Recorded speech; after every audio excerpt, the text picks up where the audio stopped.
The second voyage of HMS Beagle, from the 27th of December 1831 to the 2nd of October 1836, was the second survey expedition of HMS Beagle, under Captain Robert FitzRoy, who had taken over command of the ship on its first voyage after the previous captain committed suicide. FitzRoy had already thought of the advantages of having an expert in geology on board, and sought a gentleman naturalist as a supernumerary who could be his companion while the ship was at sea. The young graduate Charles Darwin had hoped to see the tropics before becoming a parson, and accepted the opportunity. He was greatly influenced by reading Charles Lyell's Principles of Geology during the voyage. By the end of the expedition, Darwin had already made his name as a geologist and fossil collector, and the publication of his journal, which became known as the Voyage of the Beagle, gave him wide renown as a writer. The Beagle sailed across the Atlantic Ocean, and then carried out detailed hydrographic surveys around the coasts of the southern part of South America, returning via Tahiti in Australia after having circumnavigated the Earth. While the expedition was originally planned to last 2 years, it lasted almost 5.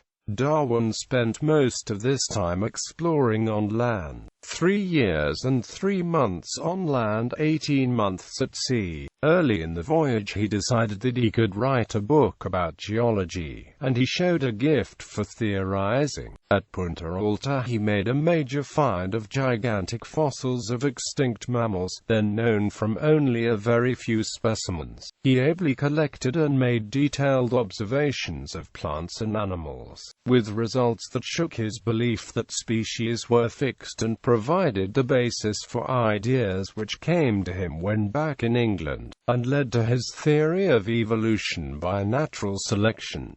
Aims of the expedition. The main purpose of the expedition was to conduct a hydrographic survey of the coasts of the southern part of South America as a continuation and correction of the work of previous surveys, to produce nautical charts showing navigational and sea depth information for the Navy and for commerce. An Admiralty memorandum set out the detailed instructions. The first requirement was to resolve disagreements in the earlier surveys about the longitude of Rio de Janeiro, which was essential as the base point from meridian distances. The accurate marine chronometers needed to determine longitude had only become affordable since 1800. The Beagle carried 22 chronometers to allow corrections. The ship was to stop at specified points for 4-day rating of the chronometers and to check them by astronomical observations. It was essential to take observations at Porto Praya and Fernando de Noronha to calibrate against the previous surveys of Owen and Foster. It was important to survey the extent of the Abrolhos archipelago reefs, shown incorrectly in Roussan's survey. Then proceed to Rio de Janeiro to decide the exact longitude of Vilagagnon Island. The real work of the survey was then to commence south of the Rio de la Plata, with return trips to Montevideo for supplies. Details were given of priorities, including surveying Tierra del Fuego and approaches to harbors on the Falkland Islands. The west coast was then to be surveyed as far north as time and resources permitted. The commander would then determine his own route west. Season permitting, he could survey the Galapagos Islands. Then the Beagle was to proceed to Point Venus, Tahiti, and on to Port Jackson, Australia, which were known points to verify the chronometers. No time was to be wasted on elaborate drawings. Charts and plans should have notes and simple views of the land as seen from the sea, showing measured heights of hills. Continued records of tides and meteorological conditions were also required. An additional suggestion was for a geological survey of a circular coral atoll in the Pacific Ocean, including its profile and of tidal flows, to investigate the formation of such coral reefs. Context and preparations. The previous survey expedition to South America involved HMS Adventure and HMS Beagle under the overall command of the Australian commander Philip Parker King. During the survey, Beagle's captain, Pringle Stokes, committed suicide and command of the ship was given to the young aristocrat Robert FitzRoy, a nephew of George FitzRoy, a 4th Duke of Grafton.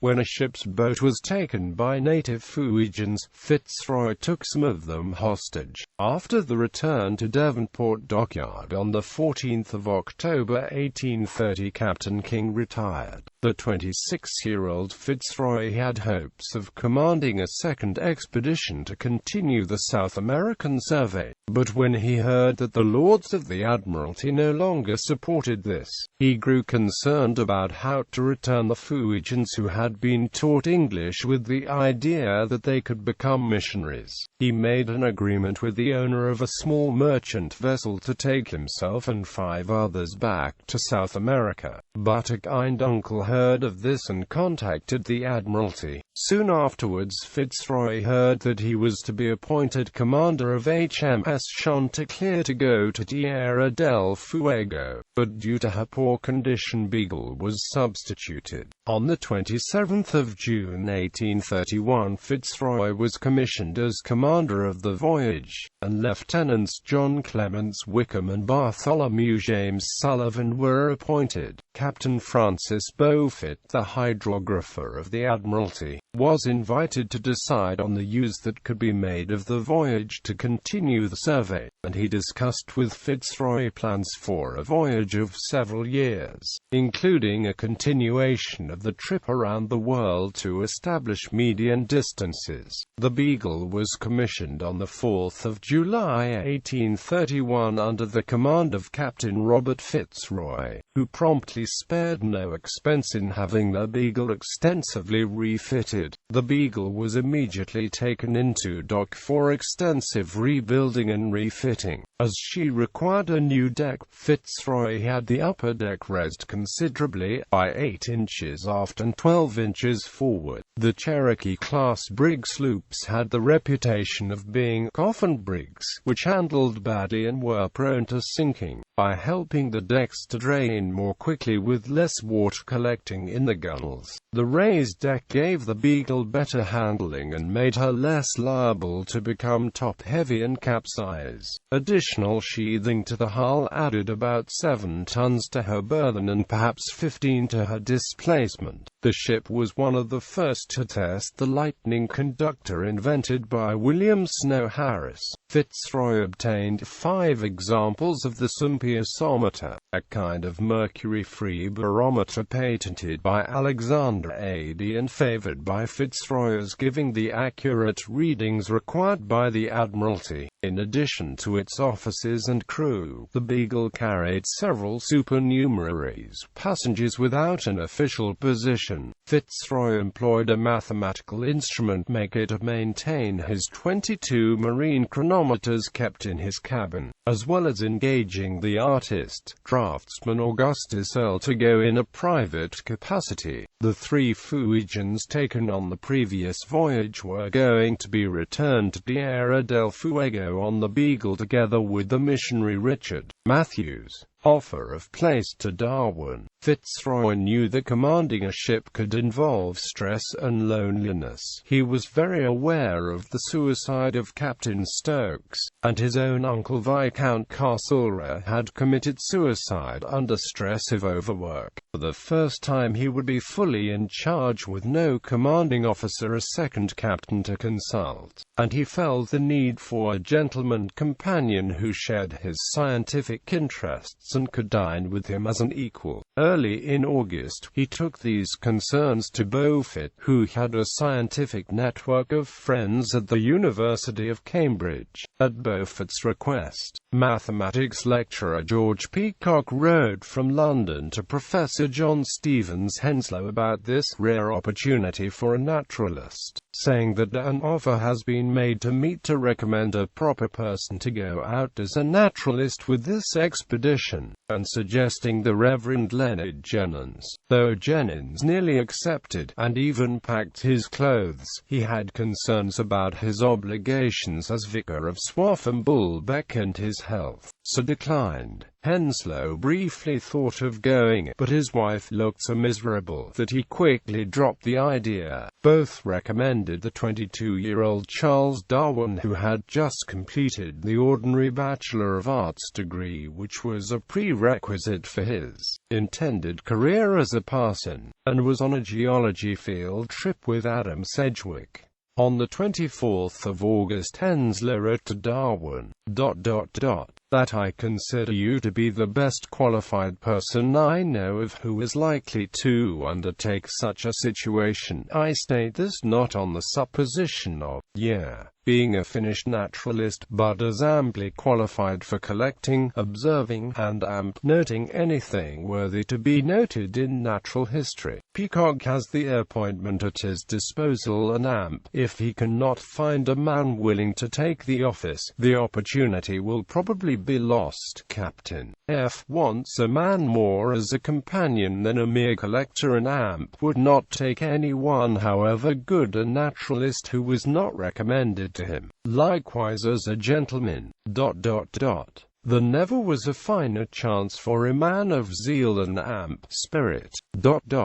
Don't put on any modest doubts or fears about your disqualifications, for I assure you I think you are the very man they are in search of. The letter went first to Peacock, who quickly forwarded it to Darwin with further details, confirming that the ship sails about the end of September. Peacock had discussed the offer with Beaufort. He entirely approves of it, and you may consider the situation as at your absolute disposal. When Darwin returned home late on the 29th of August and opened the letters, his father objected strongly to the voyage, so the next day he wrote declining the offer, and left to go shooting at the estate of his uncle Josiah Wedgwood too. With Wedgwood's help, Darwin's father was persuaded to relent and fund his son's expedition, and on Thursday the 1st of September Darwin wrote accepting Peacock's offer. That day, Beaufort wrote to tell FitzRoy that his friend Peacock had succeeded in getting a servant for you, a Mr. Darwin, grandson of the well-known philosopher and poet, full of zeal and enterprise, and having contemplated a voyage on his own account to America. On Friday Darwin left for Cambridge, where he spent Saturday with Henslow getting advice on preparations and references to experts. Alexander Charles Wood wrote from Cambridge to his cousin FitzRoy to recommend Darwin. Around midday on Sunday the 4th of September, Wood received FitzRoy's response, straightforward and gentlemanlike, but strongly against Darwin joining the expedition. Both Darwin and Henslow then gave up the scheme. Darwin went to London anyway, and next morning met FitzRoy, who explained that he had promised the place to his friend Mr. Chester, but Chester had turned it down in a letter received not 5 minutes before Darwin arrived. FitzRoy emphasized the difficulties, including cramped conditions and plain food. Darwin would be on the Admiralty's books to get provisions, and, like the ship's officers and captain, would pay £30 a year towards the mess bill, including outfitting. The cost to him was unlikely to reach £500. The ship would sail on the 10th of October, and would probably be away for 3 years. They talked and dined together, and soon found each other agreeable. The Tory FitzRoy had been cautious at the prospect of companionship with this unknown young gentleman of Whig background, and later admitted that his letter to Wood was to throw cold water on the scheme, in a sudden horror of the chances of having somebody he should not like on board. He half-seriously said that he nearly rejected Darwin on the phrenological basis that the shape of Darwin's nose indicated a lack of determination. While they continued to get acquainted, going shopping together, Darwin rushed around to arrange his supplies and equipment, getting advice from from experts on specimen preservation such as William Yarrell at the Zoological Society of London, Robert Brown at the British Museum, Captain Philip Parker King who led the first expedition, and invertebrate anatomist Robert Edmund Grant who had tutored Darwin at Edinburgh. Yarrell gave invaluable advice, and bargained with shopkeepers so Darwin paid £50 for 2 pistols and a rifle, while FitzRoy had spent £400 on firearms.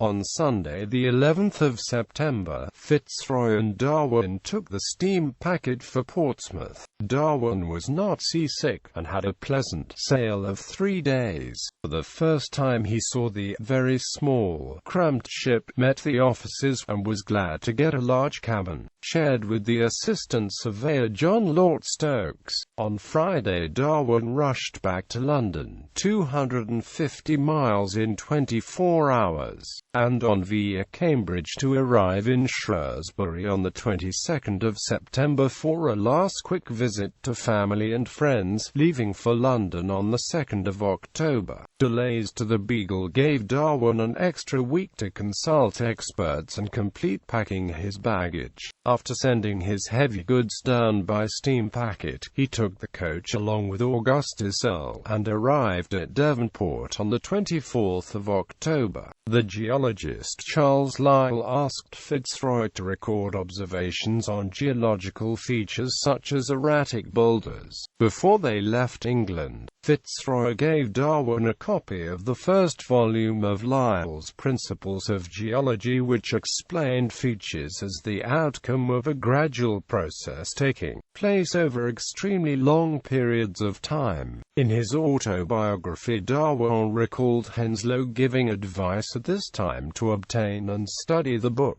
but on no account to accept the views therein advocated.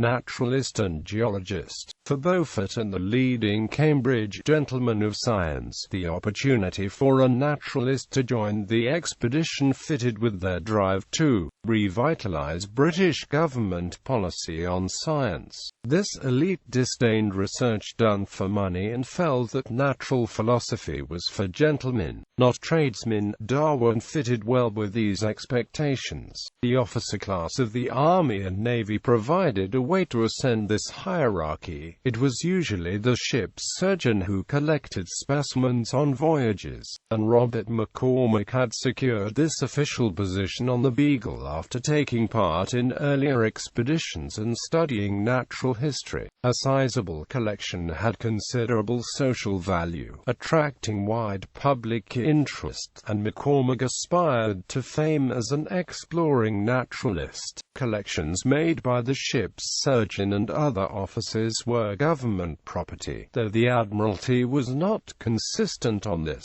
and went to important London establishments, usually the British Museum. Darwin's position on board was as a self-funded guest with no official appointment, and he could leave the voyage at any suitable stage. At the outset, George Peacock had advised that the Admiralty are not disposed to give a salary, though they will furnish you with an official appointment and every accommodation. If a salary should be required, however, I'm inclined to think that it would be granted. Far from wanting this, Darwin's concern was to maintain control over his collection. He was even reluctant to be on the Admiralty's books for victuals until he got assurances from FitzRoy and Beaufort that this would not affect his rights to assign his specimens. Darwin did not want his collection to go to the British Museum, as he had heard that specimens from the first Beagle voyage were still waiting to be described. Beaufort assured him that he should have no difficulty, as long as he presented them to some public body, such as the Zoological or Geological societies. Darwin himself thought his new finds should go to the largest and most central collection, not the Cambridge Philosophical Society Museum that Henslow was setting up at Cambridge. But after getting Henslow's willing agreement to take delivery of the consignments of specimens, Darwin replied that he hoped to give some to the Cambridge Museum. The captain had to record his survey in painstaking paperwork, and Darwin too kept a daily log as well as detailed notebooks of his finds and speculations, and a diary which became his journal. Darwin's notebooks show a complete professionalism that he had probably learnt at the University of Edinburgh when making natural history notes, while exploring the shores of the Firth of Forth with his brother Erasmus in 1826 and studying marine invertebrates with Robert Edmund Grant for a few months in 1827. Darwin had also collected beetles at Cambridge, but he was a novice in all other areas of natural history. During the voyage, Darwin investigated small invertebrates, while collecting specimens of other creatures for experts to examine and describe. Once the Beagle had returned to England, more than half of his carefully organized zoology notes deal with marine invertebrates, and the notes record closely reasoned interpretations of what he found about their complex internal anatomy while dissecting specimens under his microscope, and of little experiments on the response to stimulation. His onshore observations included intense analytical comments on possible reasons for the behavior, distribution, and relation to their environment of the creatures he saw. He made good use of the ship's excellent library of books on natural history,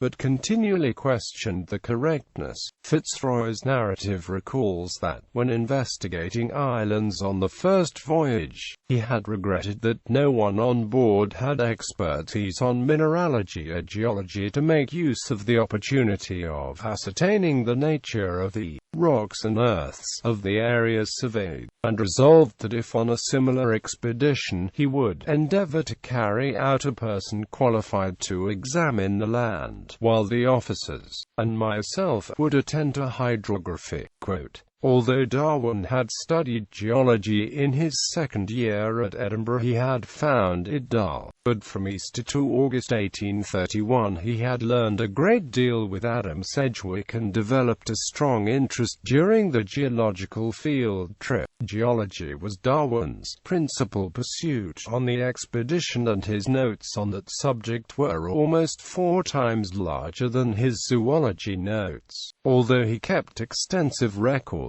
on both. During the voyage, he wrote to his sister that there is nothing like geology. The pleasure of the first day's partridge shooting or first day's hunting cannot be compared to finding a fine group of fossil bones, which tell the story of former times with almost a living tongue. To him, investigating geology brought reasoning into play and gave him opportunities for theorizing.